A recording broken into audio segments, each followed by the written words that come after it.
नमस्कार।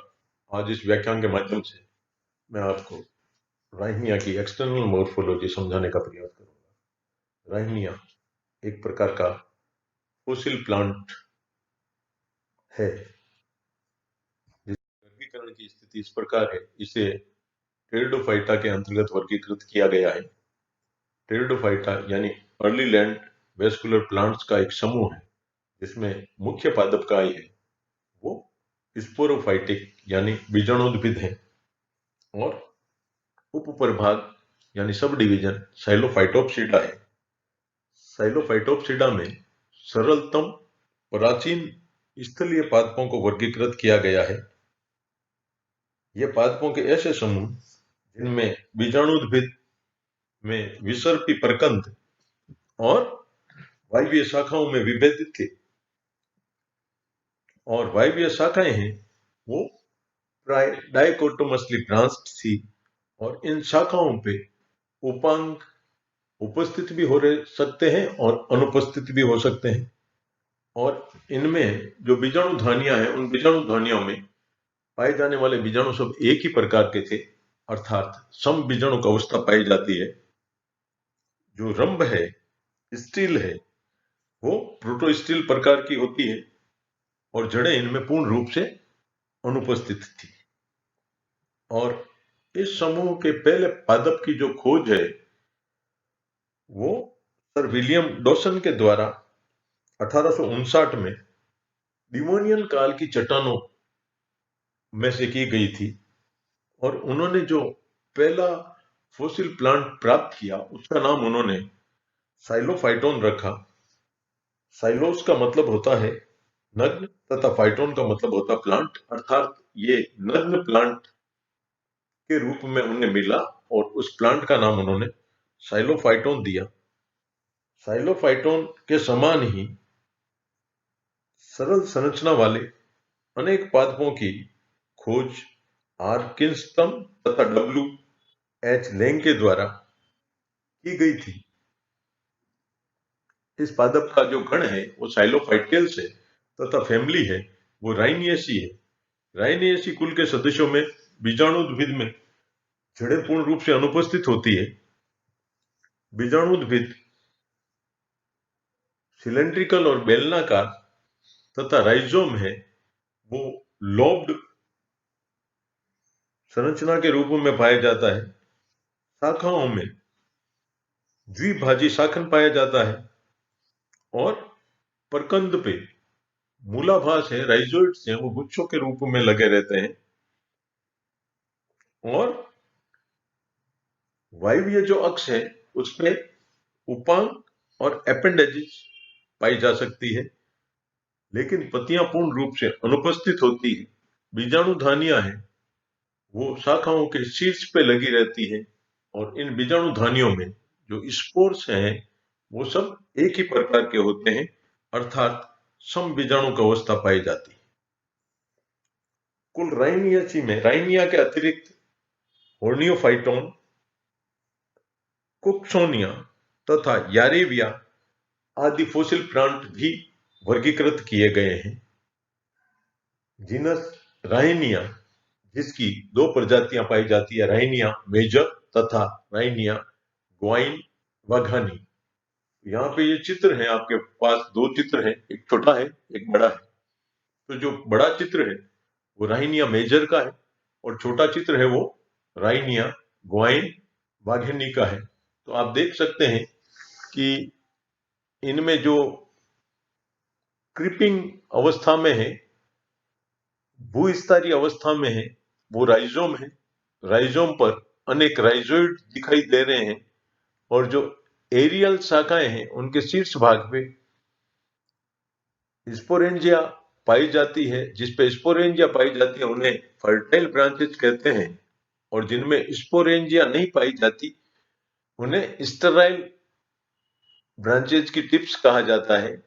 और जो स्पोरेंजिया है उसमें जो बीजाणु है वो सारे के सारे बीजाणु एक समान होते हैं, अर्थात इनमें सम बीजाणु अवस्था पाई जाती है। राइनिया मेजर में अपेंडेजेस नहीं पाई जाती, जबकि राइनिया ग्वाइन वाघानी में अपेंडेजेस भी पाई जाती है, जिन्हें एडवेंटिशियस ब्रांचेज भी कहते हैं। तो ये दोनों पादपों में बाह्य संरचना के आधार पर अंतर है। राइनिया एक प्रकार का फोसिल टेरिडोफाइट है, जिसकी खोज आर किंगस्टन तथा डब्ल्यू.एच. लिंग के द्वारा 1917 में राइनी एक जगह है जो स्कॉटलैंड के एबरडीनशायर क्षेत्र में स्थित है, वहां से प्राप्त किया था। इस जगह के नाम के आधार पर ही इस फोसिल प्लांट को राइनिया नाम दिया गया। राइनिया की दो प्रजातियां यानी राइनिया मेजर, जिसके एरियल भाग की जो हाइट है वो अप्रोक्सीमेटली 50 सेंटीमीटर होती है, तथा शाखाओं का जो डायमीटर है वो 1.5 से 6 मिलीमीटर तक का होता है। जबकि राइनिया गोइन वाघनी में एरियल शाखाओं की जो ऊंचाई है वो लगभग 20 सेंटीमीटर तथा डायमीटर 1 से 3 मिलीमीटर तक होता है। दोनों ही पादपों में जो स्पोरोफाइट है वो द्विभाजी शाखाओं से विभाजित होता है, तथा इनमें क्रीपिंग राइजोम पाया जाता है, और राइजोम भी डाइकोटोमसली ब्रांच्ड होता है। जड़ें पूर्ण रूप से अनुपस्थित होती है।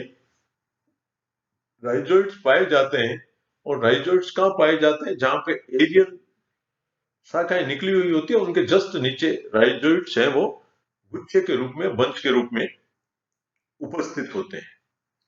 जैसा कि मैंने बताया कि राइनिया ग्वाइन वाघानी है, उनमें एपेंडेजेज भी पाई जाती है, जबकि पत्तियां पूर्ण रूप से अनुपस्थित होती है।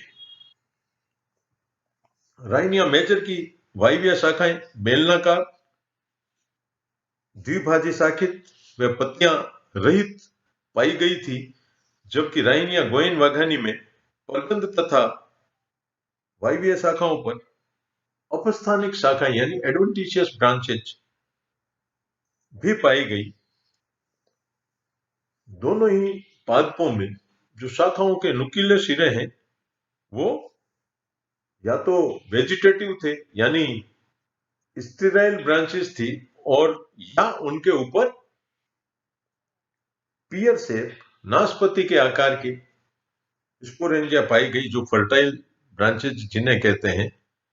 और जो राइनिया ग्वाइन वाघेनी में जो अपेंडेजेज है, ऐसा समझा जाता है कि उनका विकास कोर्टेक्स की कोशिकाओं के प्रोलिफरेशन से हुआ, और इन शाखाओं में जो संवहन पूल है, संवहन पूल नहीं कहकर उन्हें संवहन या वेस्कुलर स्ट्रैंड है, जो मुख्य अक्ष से जुड़ा हुआ नहीं था। अगर मुख्य अक्ष से जुड़ा हुआ होता तो इनका कोर्टिकल रीजन से प्रोलिफरेशन नहीं मान सकते थे। तो जो इन शाखाओं का संवहन पूल है या संवहन स्ट्रैंड है, वो मुख्य अक्ष के संवहन पूल से जुड़ा हुआ नहीं था, और इसके कारण अपन कह सकते हैं कि इन शाखाओं का जो विकास है वो कायिक परिवर्तन में सहायक है। यानी ये शाखाएं अलग होकर अगर गिर के और पुनः उस कालखंड में, डिवोनियन पीरियड में दूसरी जगह गिरी होगी, तो वहां पे नए राइनिया पादप का विकास किया होगा। तो आज के इस व्याख्यान के माध्यम से मैंने आपको राइनिया की दो प्रजातियां होती है और राइनिया के एक्सटर्नल मॉर्फोलॉजी के बारे में बताने का प्रयास किया। और आप अपनी पाठ्य पुस्तक में से इसे और भी गहनता से अध्ययन कर सकते हैं। समझ में नहीं आई तो पूछिएगा। आगे के व्याख्यान में मैं इसकी आंतरिक संरचनाओं को बताने का प्रयास करूंगा। तब तक के लिए कोरोना काल है, घर में रहिए, पढ़ते रहिए। जय हिंद।